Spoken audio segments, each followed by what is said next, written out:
Magparami ng kambing. Kapag ka maraming damo sa bukid, ay pwede tayo mag-alaga nito mga kambing. Ito po yung mga kambing namin ngayon. Ito na yung pampalahi namin.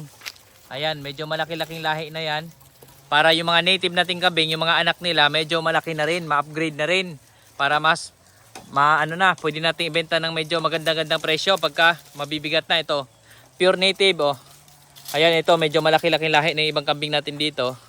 O, tapos yung barako natin, oh. May lahing ang lunubian, yung barako natin. Malaki ang lahi niya.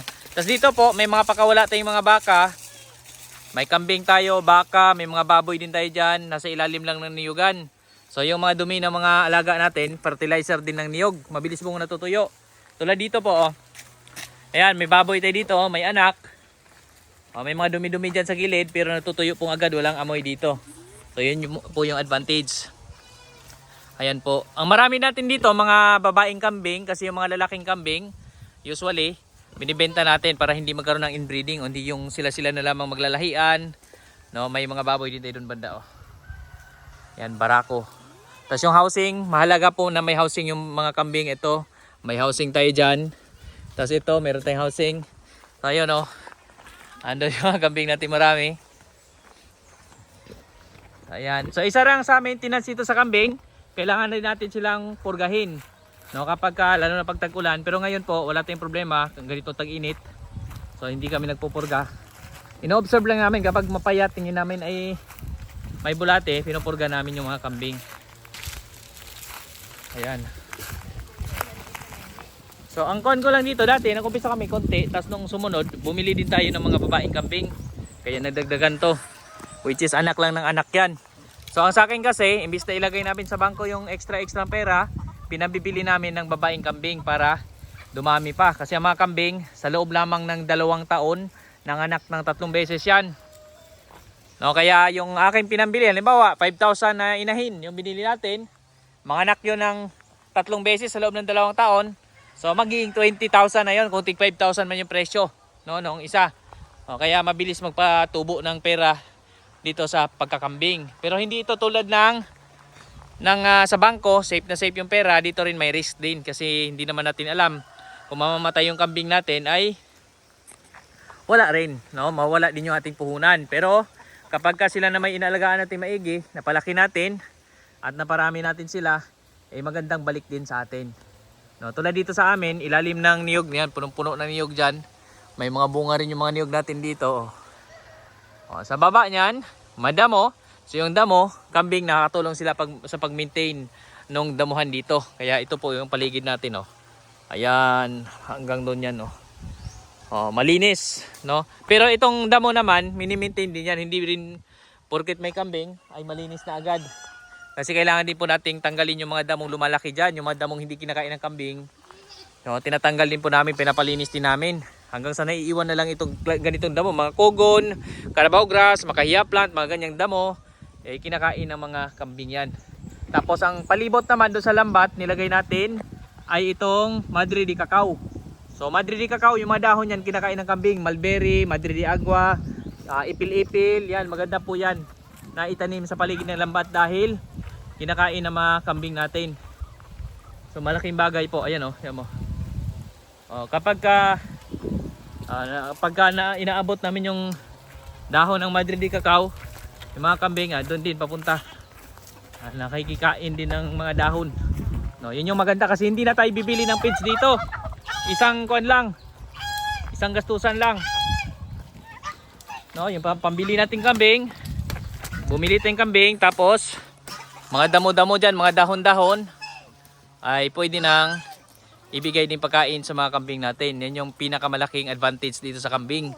No, pero sa pagpaparami, kung ikumpara natin doon sa mga baboy, ayan, may baboy tayo, mas mabilis tumami ang baboy kasi marami ng anak. No, minsan yung baboy, nanganak yan ng 15, 16, or yung pinakakonti, mga 6, 7. No, habang sa kambing, nanganganak ang kambing ng 1, 2, maswerte kapag nakakatatlo. No, swerte na yon. So, tas mahirap din buhayin kasi pag 3 din yung anak ng kambing. No, so okay na yung 1, 2. No, yun yung ang advantage naman, wala kang kailangan bilhing feeds kasi dito pa lang sa mga damo, solve na yung mga kambing natin, malakas silang kumain kahit mga dahon-dahon na ganyan. No, kapag ka yung mga nagkakadayari ang kambing, lalo na tuwing tag-ulan, ang ginagamit namin gamot dyan, pinapakain namin ng dahon ng saging. Yan po yung ating binibigay lang sa kambing. At hindi naman sila maselan, lalo pag native, tulad nito po. Mga native yung kambing namin dito. Hindi naman maseselan so far. No, sabi nila maselan, depende siguro. No, may mga pagkakataon na medyo maselan, siguro pag tag-ulan or kapag napapabayaan lang natin na may mga sakit hanggang sa nanghihina. So maaring mamamatayan tayo ng kambing. No, kaya kailangan din natin bantayan. Pag mahina na, hindi na talaga namin pinupurso masyado yan. Kasi minsan napakahirap gamutin ang kambing kapag mahina na. So pwede na natin yung i-slaughter pag ganon. So ayan o. Ang lakas nilang kumain ng mga dahon-dahon. So yan po yung pinaka-advantage sa kambing. Wala tayong gastusin. Hindi tayo kailangang gumastos ng mga pakain sa kanila. Sa baboy naman nakakatipid kami kasi nagtatanim din naman tayo ng kamote, madre de agua, sola. Meron tayong mga dagdag pakain din dyan sa kanila. Ito may guyabano din dito. Tapos yan may mga puno din dyan. Yan, yung karamihan nga dyan ay itong madre de cacao. Tapos may mga puno dito. Karamihan nga rin sa mga puno dito. Kinakain din ng kambing yung mga dahon. Ayan yung mga nandyan na puno. Kahit nga dahon ng niyog, kinakain din ng kambing yan. Kaya pag maliliit pa yung mga niyog natin, ay huwag nating lagyan ng kambing kasi sisirain nila yan, uubusin nila. So pwede na maglagay pag ganito. Kaya pag malalaki na yung mga niyog, katulad nyan, yung niyog na yan, pwede na yan. Hindi na nila kayang sirain yan. So, pwede tayo magkaroon ng dagdag extra income. No, ito naman, ano to, pang long term. Kasi parang time deposit ito. No, after 2 to 3 years, doon mo pa maramdaman. Sa umpisa, hindi mo masyadong ramdam itong pag-aalaga ng kambing. Kasi kung gusto mo may next month, by next 2 months, 3 months, or by 1 year, ay agad-agad kikita ka na. Wala pang ganon pagdating sa kambing. No, pang long term ito. Kung nag-umpisa ka ng limang inahin, isang barako, no, mag-antay ka ng after mga 3 years, 5 years, 10 years, ay doon talaga ramdam mo na. No, kung meron ka namang space na ganito, i-maximize mo lang, no, lambatin mo. Ito nilambat natin to, magandang panlambat yung interlink. No, yun yung pinakamagandang lambat. Itong amin nga, ano lang to, hagwire, yung gamit namin panlambat. No, pero kung gusto mo ay talagang matibay, pang matagalan, yung interlink maganda yon. O yung cyclone wire kung tawagin nila. No, pero mahal lang. Pero pang matagalan na talaga yon. So maganda pa nga pagka nakapangarap ko nga rin pag may doon sa sarili nating area. Ang lambat na gamitin natin ay naka hollow block. No, yun yung pinaka best. So ayan naman, bahay ng manok yan. No, tapos nakakapunta lang dyan yung kambing natin. Ang bahay ng kambing natin ay doon sa kabila yan, may mga tent kami. Yung mga tent naman, bahay ng baboy. Yung mga may mga anak na baboy, sila yung mga nakatent dyan. Ayan, may mga baboy tayo doon, nakatent. Yung likod naman, bahay ng kambing, yun bahay ng kambing, yun bahay ng baboy. No, so yan yung setup namin dito. Nagpaparami tayo ng mga alaga. Tapos yung baboy doon, maraming anak. Pakita ko rin sa inyo yung baboy natin dito.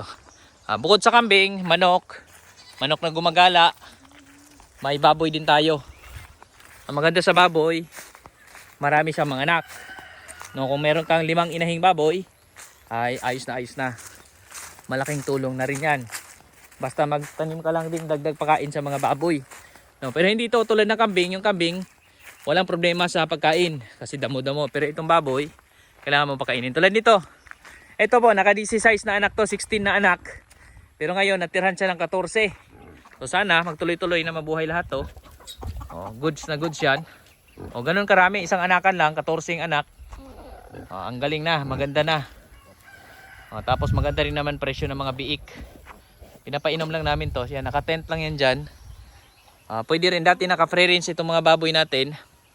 Pero sa ngayon kasi marami na tayong baboy magkakaiba na lahi. So hindi na sila po pwedeng i-free range kasi nag-aaway na sila kapag magkakaiba. So maganda kapag nag-inahin tayo, kung i-free range natin dapat yung magkakapatid lang. Yung magkakasama lang sila sa loob ng kanilang bahayan. Tapos palalakihin natin, kung gusto natin i-free range, ay dapat sila din para hindi na sila mag-aaway pag nasa labas. Kasi sa experience namin, No, meron kaming naka-free range dati 5 piraso, tapos nagdagdag kami ng 2 bagong mga inahin.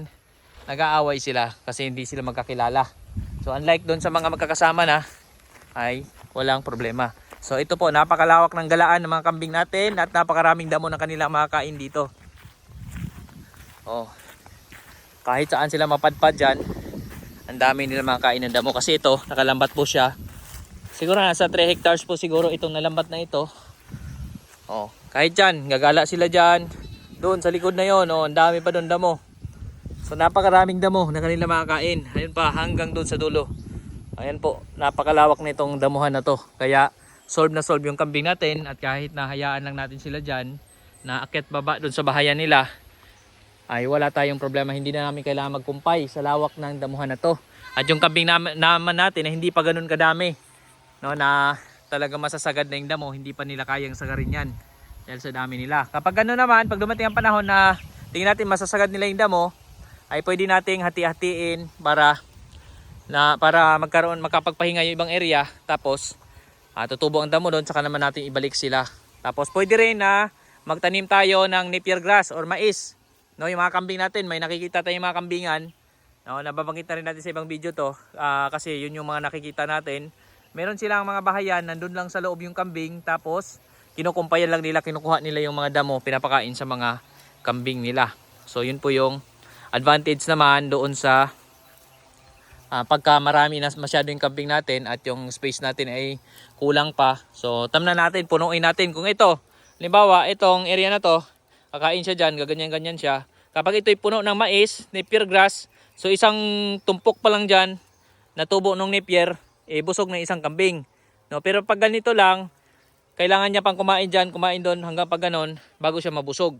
No, pero pagka gusto natin na ma-maximize nating area, maliit yung space, pwede yung ganon, magtanim ng mais or napier grass at yun yung ibigay natin pakain sa mga kambing natin habang yung kambing natin ay nasa loob lamang ng kanilang bahayan. So magkukumpay lang tayo. No, so ayun yung aming simpleng paraan din sa pag-alaga ng mga kambing. At itong pagpaparami, sa ngayon ito pa yung paraan natin, naka-free range yung mga kambing natin. Pero pagdating ng panahon, kapag dadami pa ito lalo, posibleng gano'n naman yung gagawin namin paraan sa pag-aalaga nitong mga kambing. No? At yan, kasama nila yung mga manok. Ayan, mga kambing natin, mga baboy nandito. May mga baka rin tayo dito. No? So ayan yung ating simpleng paraan dito. At muli po, sana ay nakapulot ka ng ideya dito sa ating topic ngayon. Muli po, maraming salamat po.